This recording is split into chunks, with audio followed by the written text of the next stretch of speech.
Can you tell me a story? Sure. Once upon a time, a mom needed a new car. Was she brave? She was tired, mostly. But she went to Carvana.com and found a great car at a great price. No secret treasure map required. Did she have to fight a dragon? Nope, she bought it 100% online. From her bed, actually. Was it scary? Honey, it was as unscary as car buying could be. Did the car have a sunroof? It did, actually. Okay, good story. Car buying you'll want to tell stories about. Buy your car today on Carvana. Delivery fees may apply. The 4 o'clock hour is here. It's fun time! And you're locked on to Jake Scott and Ben Anderson. James Harden is out there burping up glitter and getting beat on every single play. The only reason they were able to come back is because they were torching James Harden on every play. I mean, they're just walking up the floor. They get a pick way high out on the floor, and somehow they're switching. Every time. Every time. Yeah. So, yes, call a timeout to stop momentum, but you needed a new answer for the guy who was single-handedly bringing the other team back in the game. What are you doing? This is Jake and Ben on 97.5. 97.5, the KSL Sports Zone. Jake and Ben, 97.5, the KSL Sports Zone. Jake Scott, Ben Anderson. Ben, I just saw this. We obviously don't have to dwell on this, but do you do something to relieve stress? Do you have like a stress ball or something? Probably not. I'm relatively low stress in general. Walk daily, but I don't think I have like this is my activity I need to attack. Why do you ask? Well, apparently pacifiers are becoming a thing for adults. Skateboarding was that. That was why I did it. Because as soon as I stopped being angsty as a teenager, I stopped skateboarding and I didn't miss it. So that was my pacifier. But like grown adults. I did not have a pacifier. I thought this was for people who grinded their teeth while they were under substance abuse. Oh, is that a thing? Yeah, people at like EDM concerts, festivals, for a while had suckers, or not suckers, pacifiers in their mouth, because apparently there are certain things you can take that will make you grind your teeth. No, what I saw didn't say anything about drugs. It was it was about stress. That's how people are relieving their stress, and I just think like, hey, I'll tell you, it works for my 6-week-old. Yeah, but, right. But and yours, it does lessen your stress when she does it as well, or he does it as well. Excuse me. But let me tell you, he's going to grow out of it. Hopefully. Yeah, he's going to grow out of it. I don't know if you need to. Can't you find a less ridiculous way to help you manage your stress? Yeah. What happened to a Werther's? A reason. It's the same thing, and it's better because you actually get a little sugar kick out of it. Just something. Something. But the sucker or the workout, the pacifier. Go for a run. Sticking out. Yeah. I don't know. But if you walk around with a pacifier in your mouth, you just look like an idiot. Where did you get this info? I don't know. Somewhere on the talk snap, talking about how it's a trend amongst adults. Try a pacifier. Do your kids have pacifier problems? No, my second held on to it a little longer than my first. My first just gave it up herself at like 6 months. Both of mine did too. I have photos of my kids with pacifiers. There was never a battle to be like, we're taking it. With my second, she was pretty attached to it, and my wife decided, she's like, it's time that we need to. She needs to give it up. And I thought, oh no, here it comes. This is going to be awful. And you know what? Not bad. Those parents that try to do it without a pacifier, though, I think are crazy people. Adult baby pacifier trend can wreak havoc on your teeth and even how you swallow, dentist warns, from our friends at the New York Post. I said stop looking like an idiot. That's the exact type of story the New York Post would print. This trend might come back to bite you. Dentists are gritting their teeth over the bizarre new fad that has adults popping pacifiers like babies as the self-soothing practice popular in China begins to take hold in the U.S. You going to jump on board? There's a photo of a guy with one. No, I don't think so. I think I'd rather eat my feelings. You know what? I'm just not jumping on board with some of these new trends. This is how I'm old. I'm not going to the full visor sunglasses. I think 40-year-olds with the visor sunglasses look ridiculous. What are those called? What's the brand? Pit Vipers. Pit Vipers. Yeah. Young people, knock yourself out. It's a young trend. Trends are for the young. I agree with that. If you're in your 40s and wearing the Pit Viper, I'm just not going to do it. I don't mind people dressing eccentrically, having a style of their own unto themselves. whatever you want to do. Uh-huh. But as we have talked about a lot, be careful what you get famous for doing. Be careful getting famous as Gene Simmons because you have to go out dressed like the lead singer of Kiss for the rest of your life. Uh-huh. I see too many people, in my opinion, and I'm sorry for being judgmental, that I wonder, like, did you have to put on your costume every day before you leave for wherever you go? You and I are dressed very boring today. And I'm not saying I'm doing it right or you're doing it right. But, and again, I like the eccentricities of people. I like the variety of people. But the people you see who like, well, this is my entire identity, and sometimes it can be wrapped up in wraparound sunglasses or your pacifier, I do hurt feeling like you have to put on a costume to leave the house every day. Yeah, I hear you. I totally agree. And I see it a lot. It's funny, the people that were wearing the painted-on pants yesterday are now in the Jinkos. big Jinko jeans with the pit vipers. And I'm okay with styles changing, honestly. I'm but, not. But yeah, I'm just going to wear the same thing. the makeup, or not even the makeup, just the costume you got to put on. Well, we'll see. We'll see if Christian feels a lot of pressure every morning. people start rolling in. Well, we're on him about guest booking every morning. And we can hear him mumbling on the phone. We realize that's the pacifier. We played our kind of reset quote coming in, talking about Cleveland and their epic collapse and James Harden and his... I just cannot believe that his care factor is so extraordinarily low still. After everybody... Ben, every time we bring up James Harden, you bring up the fact that he's a playoff choker. Mm-hmm. Every time.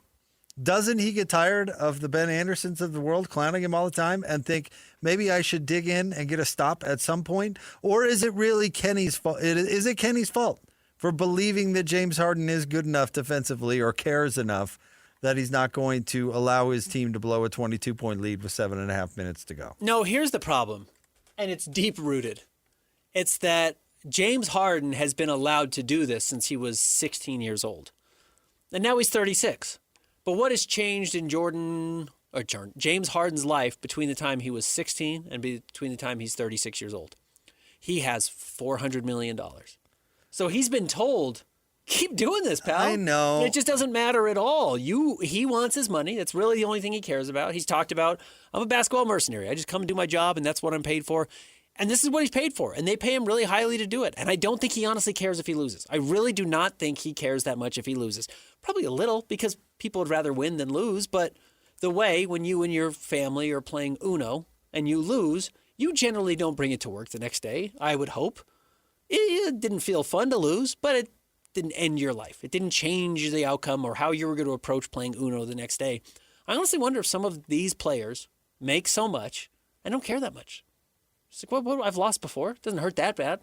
I've lost in the playoffs like this. I've been the number one guy and blamed for it. I'm not even the best guy on my team anymore. I don't care if you blame me for it. I can redirect to anybody else. Jared Allen was minus 20 in the fourth quarter. I was only minus 14. Can't all be my fault. So, again, James Harden, amazingly talented player, but you allow these guys to develop these habits and nobody ever puts them in check. Why would he change when he's 36? I know, but remember when Jalen Brunson was cooking the Jazz in the playoffs, and then Luka Doncic came back from injury, right? And nobody from the Jazz was stepping up to play defense. And Bojan Bogdanovic was like, okay, well, I guess if somebody, I mean, a lot of the stuff you say about James Harden was true about Bojan, too. He was never required to play defense. Mm-hmm. Nobody ever asked him to do that. That wasn't his role. That wasn't why he was paid to be there. Yet he was the one who was like, all right, if somebody's got to show a little pride and go out there, I guess I'm going to have to go out there and bust it on defense. James Harden has none of that. Zero. No shame. Just fine getting lit on fire. And by the way, it all comes back to Kenny. It all comes back to the coach. All of it. I mean, inexcusable. You and I talked about how coaches, honestly, especially at the pro level and in the NBA, don't have that much of an impact. I don't believe they do. And yet he still managed to lose that game. It's easier to have a negative impact than a positive. Yes, well put. Yeah. I have no understanding how you do not call a timeout to make an adjustment, let alone timeout to rest or stop momentum or just have Jalen Brunson sit down for a second. Like all sorts of reasons. And you're just like, nope, play on. James Harden, we've talked a lot about Captain Jack today and Quinn Snyder. If the same thing was cooking him over and over and over again, even Captain Jack would make a slight bit of adjustment or call a timeout or something. He would at least call the timeout. I don't know if he makes an adjustment, but he calls a timeout. Yeah, some guys aren't as good as others. In all honesty, I wish that was the case. I wish Kenny had thought about this before. I wish Kenny had executed that better to make for a better game. I wish that wasn't the question we were asking of, like, why were you making such obvious mistakes? But, some people do. And he obviously did. That was an issue. And when he was pressed on it after of why didn't you take James Harden out of the game, he said, I didn't even think about it. Great defensive Can't player. take James Harden out. No. He's been one of our best defenders in the playoffs. Absolutely Red not. flag. But that's the problem. And that's the other problem with James Harden. And I go back through his organizational history. And if I can remember this correctly, you might have to help me. He starts in OKC. They somewhat willingly give up on him. A little surprising. They get hammered for not being willing to pay the $4 million or whatever the difference was to give up on him. Ridiculously small. They Sam give Presti up did on that. him. Houston has him. Houston then trades him to Brooklyn, or does he go to Philly first? Brooklyn first. And then Philly, and then the Clippers, and now Cleveland. Look, I think everyone in their prime probably would have taken James Harden, or in his prime would have taken James Harden, including the best run organizations. But it is notable that the best run organizations generally aren't flirting with James Harden. I think the best teams, the best run teams certainly, from a front office perspective, do recognize there are some people you just don't want to get involved with, regardless of how talented they are. And because at their best, they are still not going to be able to deliver for you what they want or what you want, because it may not be what they want. And winning may not be what James Harden wants. It may be that simple. And I'm not, again, disqualifying that he's one of the most talented players I've ever seen. He was truly an offensive system. He gamed the system to benefit a certain style of play that really benefited him. It was pretty incredible. It was pretty ingenious if his whole goal was to make himself hundreds of millions of dollars, because he's done that. But it's notable that the Clippers were like, we'll give it a try. And then the Cavaliers were like, yeah, we'll give it a try. And the Nets were like, yeah, we'll give it a try. Just these teams that aren't traditionally run superbly well are willing to get involved with James Harden. And the teams that aren't particularly, or that are well run, Thunder, Spurs, I don't know, name a couple of other, whoever you want to say, are maybe more willing to avoid him, are not necessarily trying to get in bed with James Harden. Well, and maybe it's multiple things, but let's think about this for a second. What do all those teams that made that move have in common? We're all desperate. Yeah, exactly. Outside of Houston, Yeah.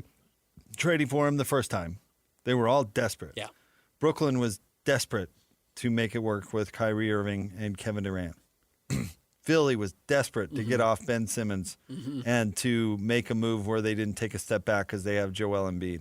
The Clippers were desperate to replace Paul George and have somebody with Kawhi to try and keep their whatever open. I think Cleveland was desperate because it wasn't working, and it wasn't working with Darius Garland. But it might work for us. Right. but when you're desperate, there are no other things that you could do. There's not any other things you can do. You know? When you were desperate for toilet paper during the pandemic. Sure. And you paid your neighbor $75 for 3 rolls. You were desperate. You had to do it. Cleveland had to do it. We talked to our guy, the radio host from Cleveland the other day, who talked about how much Nick Wilson, how much pressure there was on the Cavaliers, their front office and Kobe Altman, to the coach, to Donovan Mitchell himself, to win and to win right now. They had to do something. So what's available? What can you get right now for Darius Garland? And keep in mind the salaries have to match up exactly, and you have to make it exactly work. Well, the answer is James Harden and no one else. Yeah. And so you pull the trigger on it because you go, well, I know that Donovan and Darius Garland isn't going to work, which is an accurate assessment, Correct. by the way. But that doesn't mean that James Harden and Donovan Mitchell are going to work. But they're desperate. They had to do it. Do or die. We're going to lose our jobs. So James Harden it is. And again, we're joking that I'm rooting against your Knicks. But yeah, you imagine rooting for that guy. Imagine being a fan of James Harden. I don't understand. And it's not like he's that different of a player than he was in Houston. He's really not. a little bit slower and a little bit heavier maybe.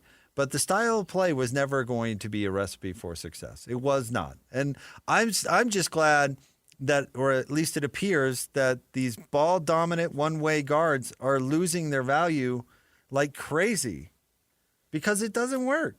It doesn't work. And you made the observation, I don't know, last week, a couple of weeks ago, that the teams are going to two-way guys, and that is a huge value. I think we were analyzing the draft. That you've got to get players that aren't going to be vulnerable on the defensive side because more and more you just can't play them. Yep. Can't you've play got to have Cantor. 5 guys. Yeah, you've got to have 5 guys that play defense at all times. And James Harden's unwillingness to do it is a real flaw. It's a real curse. And it's funny, the Cavaliers, when they were trading for him, all the fans, and including, what was his name? Wilson? Who did we just talk to? Nick Wilson? Nick Wilson. Thank you. Said, like, yeah, there was some real hesitancy right after he came on board. And then you watch him average 23 points and 8 assists and 6 rebounds, and you're like, oh, he's actually good. And then at the end, you're like, oh, that's why I had the hesitancy in the first place. And everybody feels that way. So I still think Cleveland wins the next 4 games, but they may have to bench James Harden. Oh, Donovan! At some point. No? Not Donovan. They should probably bench James, but they're too afraid to. Cleveland did play well at times in that game, which is what you can say about all of Donovan's blown leads, right? They played well enough to get that 20-point lead. I just can't get over blowing a 22-point lead in 7.5 minutes. That should not be possible at all, let alone doing the same thing over and over again to do it. Yeah, no ability to fix it, no willingness to call a timeout to change it. It's bizarre. Just get ragdolled and then lose a game. No, it's astounding. But again, it's you're exactly right. The funny thing is all the players that you mentioned getting traded were teams in desperate situations. Yeah. Ben Simmons, Paul George, Darius Garland, et cetera, et cetera. And the common theme is just James Harden's the only guy available.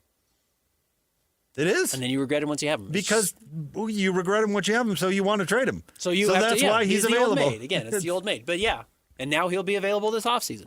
They will absolutely be offering him up in, Giannis trades. They're going to be offering him up in whatever out there they feel like they could hopefully get to improve the team that's going to fall short.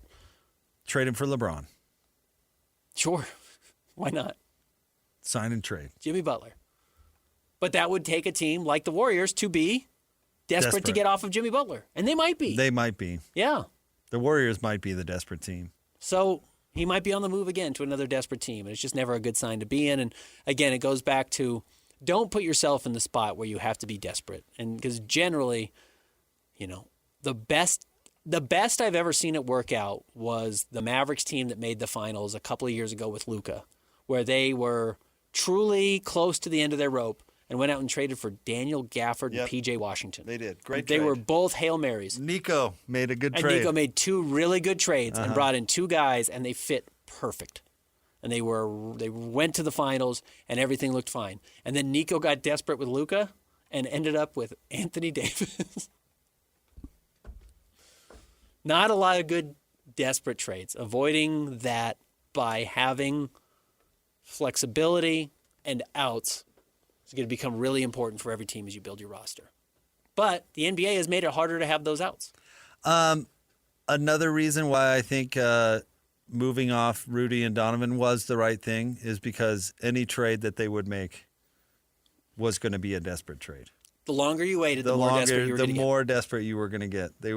It was going to be spend all your assets in the future. It was going to be get capped out, tax, all this stuff. And you were just going to end up with a bad player on a bad deal. That's what desperate moves get you. That was the weird thing about the Mike Conley trade in retrospect was the Jazz were not desperate, but they acted a little desperately. They were desperate. Yeah, I think they were. Absolutely. But they didn't were need desperate. to be.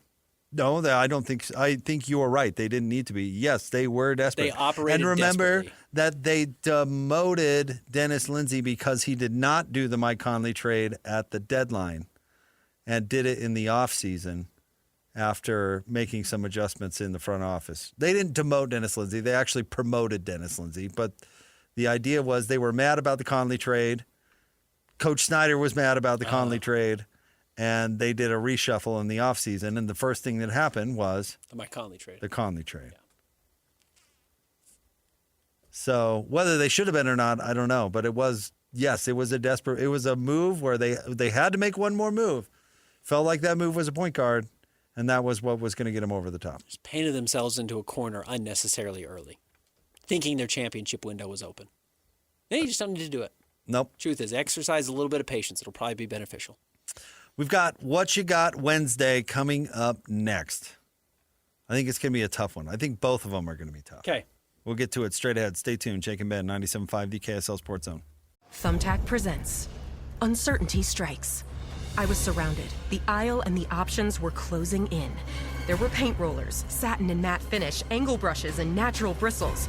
There were too many choices. What if I never got my living room painted? What if I couldn't figure out what type of paint to use? What if I just used Thumbtack? I can hire a top-rated pro that knows everything about interior paint, easily compare prices, and read reviews. Thumbtack knows homes. Download the app today. Mom, can you tell me a story? Sure. Once upon a time, a mom needed a new car. Was she brave? She was tired, mostly. But she went to Carvana.com and found a great car at a great price. No secret treasure map required. Did you have to fight a dragon? Nope, she bought it 100% online. From her bed, actually. Was it scary? Honey, it was as unscary as car buying could be. Did the car have a sunroof? It did, actually. Okay, good story. Car buying you'll want to tell stories about. Buy your car today on Carvana. Delivery fees may apply. Your home for the best sports radio for your afternoon drive is right here.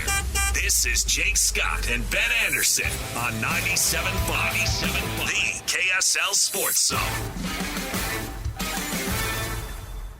What you got Wednesday? What's the deal? Jake's got rules, Ben's out to steal. Bozo takes their spinning around. Flush it down, flush it down. Emo skater Ben with a devious grin. Jake rolls his eyes. Jake and Ben, 97.5, the KSL Sports Zone. It's time for What You Got Wednesday. If you're new to the show, Ben and I go head-to-head in 2 5-selection drafts, and we put it out on the TalkSnap for evaluation from the listeners. Christian, what happened last week? Last week, best number 2 overall picks in NBA draft history. Ben won 58-42. And best female villains, movie villains. Jake won 56-44. Okay, so we split. Okay. So I get the top sports one, and you get the top not sports And one. by the way, we've put these on Instagram. Not just Twitter, which is where they used to be. And then I think Elon killed the algorithm to get votes on Twitter. Because for a while it was getting a bunch. And then it was getting like 4. So now it's on Instagram at KSL Sports. You can vote on it there. Is there an automatic number 1 pick For sports. for sports? I haven't given the topic No, yet. what's the topic? Yeah. I was gonna say. We are going to go with best basketball players born in Utah. This was brought up on the show earlier in the week. Yeah. Best basketball players born here. Huh. And let me tell you, this is not, we're going to be, It's not the best of the best. no, it's not. This is not Seattle. Is there an automatic number 1 pick? I think there are 2 players who are weirdly the exact same player who are in the NBA 35 years apart, Okay. but are the exact same player. And if you take either one, you're fine. I'm going to take Tom Chambers. Yeah, that's who I have number 1. He made a bunch of all-star teams, 4 all-star teams born here. Tom Chambers. But I bet you, if you were to go back and ask where did Tom Chambers kind of stack up in the NBA of his era, maybe he's slightly better than John Collins, Oh, he's way better. but he's than John not Collins. way better than Yeah. John Collins. You're taking Never John played Collins? on good teams. Like, played on some okay Suns Those Phoenix teams went to the playoffs every year Yeah, they when he were was playing fine. with Kevin Johnson. And so did the Atlanta Hawks with John Collins. Like, John good Collins players who is- scored 20 points a game and probably didn't matter all that much. John Collins didn't make 4 all-star teams. No, he did not. But give me John Collins. I'll take him number 2 overall. That's fine. You're right. Tom Chambers, 20,000 points, like a better player than John Collins. Don't get me wrong, but like I don't know if he mattered, with all due respect to our friend John Collins or Tom Chambers.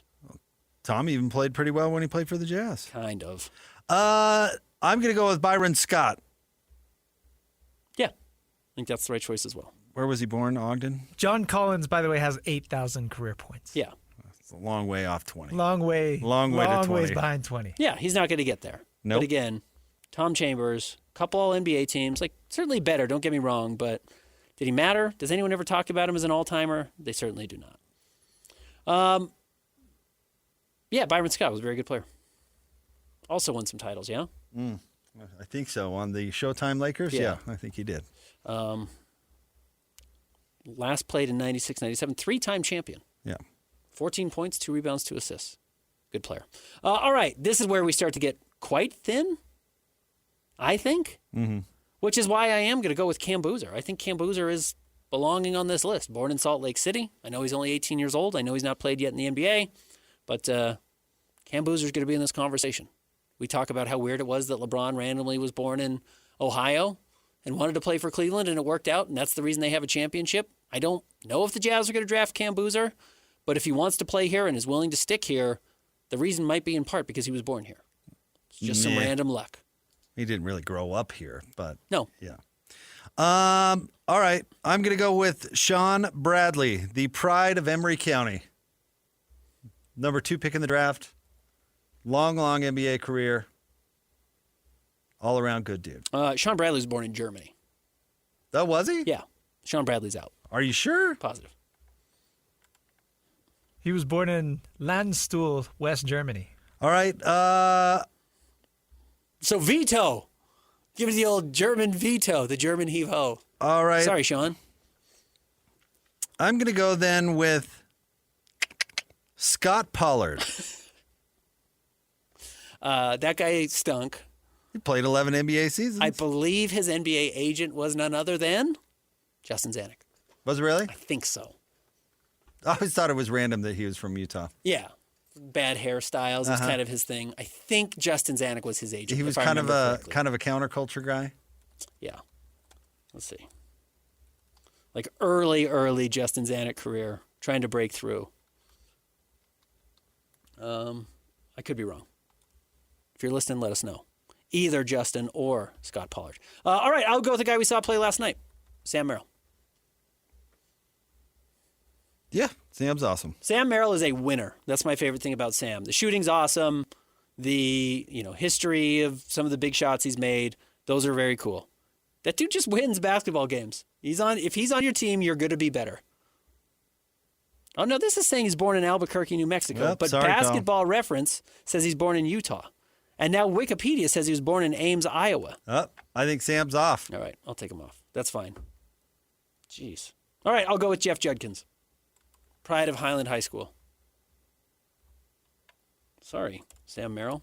Why can't I figure out where Are we you're actually sure born? Jeff was born here too? No. No, his Basketball Reference is my... Sam was the inspiration for the draft, by the way. This So says quite ironic. Sam Merrill, May 15th, Salt Lake City, Utah. But when I look on Wikipedia, it's unconfirmed. Anyways, I'm going to have to veto out. that. We'll throw Merrill out. Yeah, it's fine. All right, my pick? Jeff Judkins, though, was my pick. All right, I'm going to take Danny Vrains. Once hung out with him on his birthday. Oh, really? Yeah. Shout out Danny. Who was born in Utah. Which, by the way, I'm not like friends with Danny. It was random, but Yeah, that happens. we did hang out with him. I did hang out with him on his birthday. All right. Well, good for you. Good for Danny. Lucky him. I will go with Arnie Farron, another old timer. I think won titles with the Minneapolis Lakers, but played that long ago, but is a local college legend. Arnie Farron. Do I have one more, Christian? One more. Pretty thin. Pretty thin. All right. He didn't have an NBA career, a long one, although I think he got drafted by Detroit, but was great overseas for a long time. I'm going to go with Travis Hansen, Okay. born in Provo. We've had a few more in the last 2 decades born in Salt Lake or born in Provo or Utah County that have come up and made it through. And I will go with one of the most disappointing players, I think, in Utah Jazz history. I'll go with Devin Brown. That guy stunk. I thought about Devin. Devin Brown was a bad basketball player. But I did not think that would get me votes. Yeah. Well, I don't know if Well, Travis Hansen actually might get you some votes. That's More than what I was Devin Brown. thinking, more than Devin Brown. Yeah, he will. But Devin Brown was probably a better player than Travis Hansen. Was a better player than Travis Hansen. Devin Brown at least had some productive years in San Antonio. Review. All right, this one's fun. Jake had the number 1 pick. You went Tom Chambers, Byron Scott, Scott Pollard, Danny Brains, and Travis Hansen. Ben went John Collins, Cam Boozer, Jeff Judkins, Arnie Farron, and Devin Brown. You've reached on Collins big time. John Collins, you think? Yeah. Nah, I think he has some name value. Okay. Fred Roberts. Okay. Pace Mannion. Pace was born in Vegas. Your guy Britton? Oh, really? All these on Yeah. Basketball Reference Center are in the wrong spot. At least he grew up in Vegas. This says born in Salt Lake. But again, they may just say, well, you went to the University of Utah or BYU. We're just going to assign you a place because we don't actually know where you were born. That's very possible. And lazy from Basketball Reference. And even lazier from me. Well, not I checking. just assumed Sean Bradley was from Emory County. Germany. Rough. All right. Wat Masaka, who broke the color barrier in the NBA, I believe was born in Born Ogden. here? I didn't pick him because I didn't know. Born in Ogden. All right. What's our not sports? We're going to go with best movie themes. Theme songs. Theme songs. Okay. I don't even remember. Inspired by anything in particular? Yes. Which was what? I'm not going to tell you because we're talking about it right now. Okay. Am I first? Yeah. Okay, Star Wars. Which is not what we were talking about. Star Wars was not the inspiration, no. No, it was not. But I will go with Star Wars. All right. I'm going to go Eye of the Tiger, Rocky. Okay. Was that written for Rocky? I don't know. Which I don't think necessarily has to be the theme of this draft. It was written as part of the theme song for the 1982 film Rocky III. So that is the origin. Okay. So that works. I will go then. I hate to just be boring and go John Williams picks, but I'll go Jaws. Dunno. Yeah, everyone knows it. Super recognizable. 2 notes. Jaws. All right. Staying Alive from Saturday Night Fever By the Bee Gees. by the Bee Gees, the Brothers Gibb. You listened to that soundtrack all the way through? Uh-huh. It's great. It is really good. I'm not a huge disco guy. I imagine you're not like the biggest disco guy. But that's a good... You listen to that song, you're going to be moving around. You're going to find yourself bouncing. Staying Alive, definitely not my favorite song from that album. Okay. But it is a good soundtrack. It is a great soundtrack. I will go with where we did get the theme for this draft, Top Gun. Danger Zone. Kenny. Yeah. Kenny Loggins. Mrs. Robinson Oh, okay. from The Graduate. From The Graduate by Paul Simon. Was it Simon, Simon and Garfunkel? and Garfunkel. Both of them. Both of them. Probably their biggest hit. As a duo. Mm-hmm. Bridge Over Troubled Water. I'd you're say right, it's Mrs. probably Robinson's probably bigger. I do love And that The Graduate's song. huge. Yeah. Graduate was a huge movie. Good pick. Didn't have it on my board. I will go with Famous, and I will go with James Bond. Okay. Anyways, I don't need to do it all. I don't think that was it. I don't think that was even close. James Bond. All right. I'm going to go I Will Always Love You from The Bodyguard. Okay. Not written for it, certainly. Nope. But was the theme of that movie. And was just a huge song. And Whitney Houston covered it for that movie. In fact, the only reason anybody knows about that movie is because of the song. Of that song. Not a particularly good I don't know if I've ever seen the movie. But to the point, I think a lot of people will know every word to that song. And have heard it 1,000 times in their life. Never seen the movie. I not only have seen the movie, I've seen the Broadway musical adaptation. Oh, okay. Yeah. Did it have any real talent in the place of Whitney and Robin Hood? What's our guy? Kevin Costner. Kevin Costner. No, it did not have the magic that those two did. Didn't replace their star power. Mm-mm. All right, I will go with another great theme. Actually, from the director, which is a real impressive accomplishment. The theme from Halloween by John Carpenter, who wrote that song, which is also, some ways probably more recognizable maybe than the movie itself. What number am I on, Christian? This is your last pick. All right. I'm going to take Suicide is Painless from MASH. Yeah. Which was written by, what's that director's name? Robert Altman? Yeah. It's written by his son. In the movie? Not just for the TV show. No, it's in the movie. And then his son made a killing in royalties off the TV show, if I remember the story correctly. No, it's in the opening sequence. It's the opening credits. And it's the people don't know the words to it because in the TV show they don't use the words. But in the movie they use the words. It's pretty grim. Suicide is painless. It brings on many changes. Uh-huh. Yeah. And I could take or leave them if I please. Yeah. Mm-hmm. Tough. Good Iconic. pick, though. Yeah, iconic. And yeah, certainly makes me think more of the TV show, but yeah, in the movie. Oh, man, the movie's so much better than pick. the TV show. I need to rewatch it. Only seen it once. Is that it? You've got one more, I think. No, Is that that's it? it. Yeah. That's it? All right, review. Ben, you had the number one pick. You went Star Wars, Jaws, Danger Zone from Top Gun, the James Bond theme, and Halloween. Jake, you went Eye of the Tiger from Rocky 3, Staying Alive from Saturday Night Fever, Mrs. Robinson from The Graduate, I Will Always Love You from The Bodyguard, and Suicide is Painless on MASH. Christian, any classics that you would prefer? Yeah, I'd say probably Hakuna Matata from Lion King. Okay, good pick.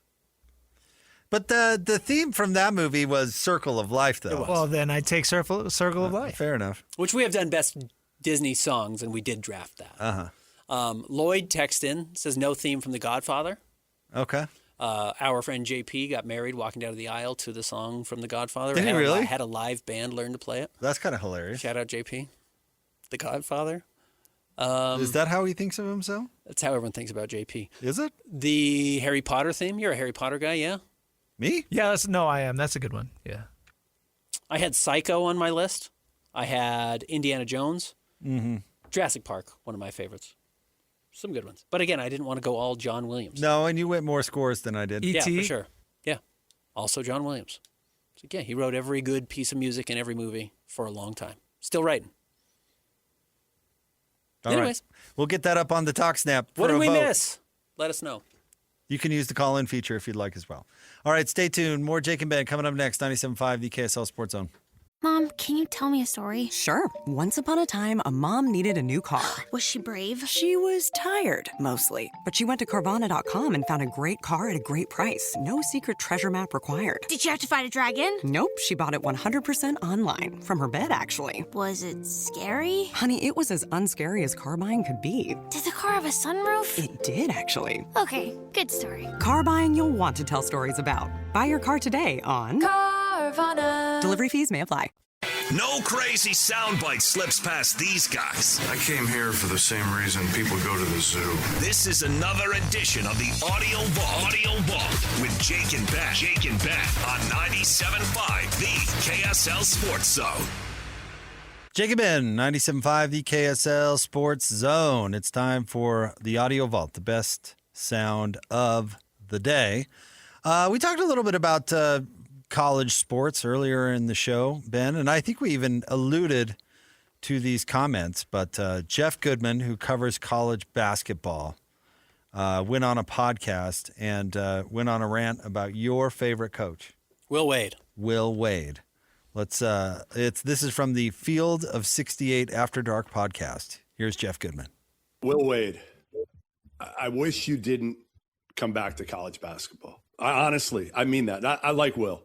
I've known Will since he was an assistant at Harvard back in 2007, 2008. But, man, you suck for college basketball right now.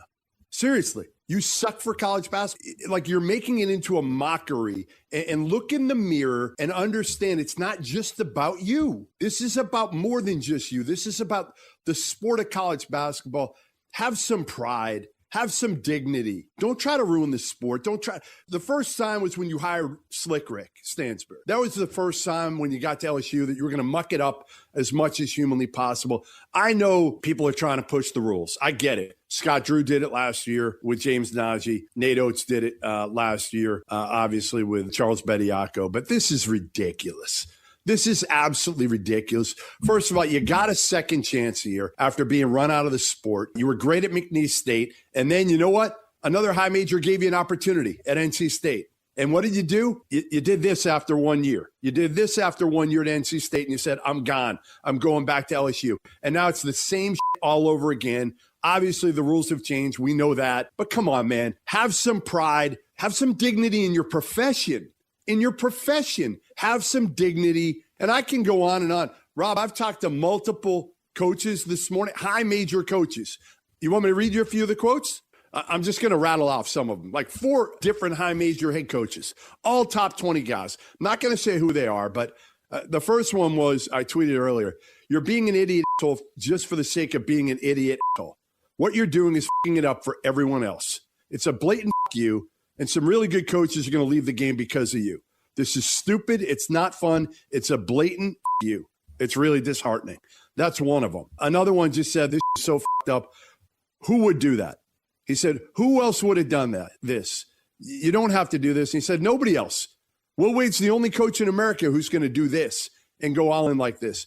Another one, he just continues to push the envelope. He doesn't care about anything. I don't know anyone who speaks to him or even says hello to him.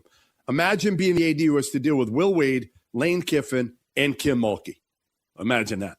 I like Will. But come on, again, look in the mirror, Will, and understand what you're doing to the sport of college basketball. It is not all about you. I get there are other coaches who have done it as well, but you're pushing it so far here, and it's egregious. I'm not a big Jeff Goodman guy. No, why not? No one is, apparently. But, so I take everything he says with a grain of sand. Salt. And sand. Okay. I don't have any problem with what Will Wade's doing. This is not Will Wade's fault. And he said that. He said, I get you're just pushing the boundaries. Maybe this is exactly what we need. Test the limits as far as they can go. Find where the limit is. If they're going to keep giving you the green light, keep going for it. Will Wade's responsibility, the same way as the Utah Jazz responsibility, is not to uphold the integrity of a system that is designed to do exactly what they are doing. The Jazz tanked. No question about it. The NBA incentivized tanking. Not on the Jazz to uphold the integrity of the NBA. They're not the first team to do it. They're not the last team to do it. Will Wade might be, he's not even cheating. He's following the rules. He's testing the strength of the rules. He's going to test the limit push the limit as far as he can. But as far as we know in this situation, certainly doesn't seem like he's cheating. Why is it his responsibility? He gets to make a living. LSU thinks you're worth employing. We'll pay you as much as you can, and your job is to win. I don't have to like it, but it's not his decision to make. He doesn't have to follow anything other than the rules that are allowed for him. And if they're not going to enforce rules, I think you should test them. So good for Will Wade. Okay. I mean, I certainly don't have to cheer for being a slime ball. One funny thing about Will Wade, Jeff was talking about the AD that has to manage Lane Kiffin, Will Wade, and Kim Mulkey, which, yes, would be totally a nightmare. But Will Wade hired his own boss. Remember that part of it? Heath Schroyer is now the associate athletic director at LSU and in charge of the basketball realm because Will Wade didn't want to work for the other guy, which is kind of hilarious. I don't know. I can fault Will Wade for being a slime ball. Just because you can, does that mean you should? Is Kevin Young a slime ball? No. He had Abdullah Ahmed on the team last year, played in the G League, professional basketball player. Yeah. He's been closer to being in the NBA than RJ Lewis is. Sure. He's actually played in the G League. I don't think Kevin Young's a slime ball. No, but there are other ways in which Will Wade is a slime ball. Oh, no question about that. There are many other ways that he's a slime ball. I don't like what he did to NC State. Yeah. NC State took a real risk hiring him, and they weren't rewarded in the slightest. And then he hammered the kid who said, how dare you ask me about another job right now while I'm the head coach at NC State? And then bounced. What's wrong with you? Yeah. By the way, I'll be at LSU tomorrow. If you want to talk to me then, I'll be taking my next job, the one you're asking me about, that I can't believe you're asking me about. Uh-huh. Yeah, Will Wade's a dirtbag, no question about it. But if he wants to try and win this way And everyone around him in college basketball who's supposed to be enforcing the rules is either turning a blind eye, taking it with several grains of sand, like I said, or giving him the thumbs up outright. Buddy, you do you. But that's always been Will Wade. Yeah, that has always been his decision. And whatever you got to do, whatever it takes. Yeah. Look, I don't love everyone who tests. I don't love everything everyone says who really wants to test free speech as far as you can absolutely take it. But sometimes you do have to figure out where the line is. People find it. Will Wade is testing the system to figure out how far he can take it before you're going to slap his hand. You're right. Lloyd should be locked up for most stuff that he says. Things that he says. Most stuff that Salazar says over the air, he probably should be. And he says First Amendment. Probably should be clapped in. What do you want me to say? Yeah. But if they're not going to enforce it, do whatever you want. Right now, the NCAA basketball is saying it's a free-for-all. So I don't have any problem with what Will Wade's doing. Man, college basketball sucks. Yeah, it's terrible. It's absolutely borderline unwatchable. And then when you actually mix in the process of how it becomes what it is disgusting. 100%. The product itself already is only so-so, at best. And then when you find out all the shenanigans behind the scenes, it's truly a disgusting sport. It is gross. Yep. It always has been. It has been. Which is what people will tell you, but Yeah. I still hate that justification. Why don't you fix it instead of just enable the gross? Well, if no one can see it, it doesn't matter. You just, What? Huh? Well, if if that's gonna be your approach forever, you will end up with Will Wade. You have justified a system that will create monsters. Apparently. But again, it goes back to Rick Majerus. It's been going on a long time. All right, we'll have Live at 5 coming up right around the corner. We'll get back to talking NBA playoffs. Stay tuned. Jake and Ben, 97.5, the KSL Sports Zone. Summer is all about freedom, fun, and growing up. And between the ages of 9 and 13, kids are starting to form their views about alcohol. With more independence, their still developing brains need more guidance and support than ever. That's why summer is the perfect time to stay connected and plan fun, safe family activities together. Research shows kids who spend quality time with their parents doing what they enjoy are less likely to drink underage. And when kids feel close to you, they're more likely to listen, especially when you set clear expectations. In fact, kids who drink before 15 are far more likely to struggle with alcohol later. This summer, create a no-bummer summer with fun, alcohol-free activities for your kids. Go to summer.parentsempowered.org to take a quick quiz and discover ideas tailored to your family. A little time together can make a big difference. For more information and to learn more about how to prevent underage drinking, visit parentsempowered.org. Mom, can you tell me a story? Sure. Once upon a time, a mom needed a new car. Was she brave? She was tired, mostly. But she went to Carvana.com and found a great car at a great price. No secret treasure map required. Did you have to fight a dragon? Nope, she bought it 100% online. From her bed, actually. Was it scary? Honey, it was as unscary as car buying could be. Did the car have a sunroof? It did, actually. Okay, good story. Car buying you'll want to tell stories about. Buy your car today on Carvana. Delivery fees may apply.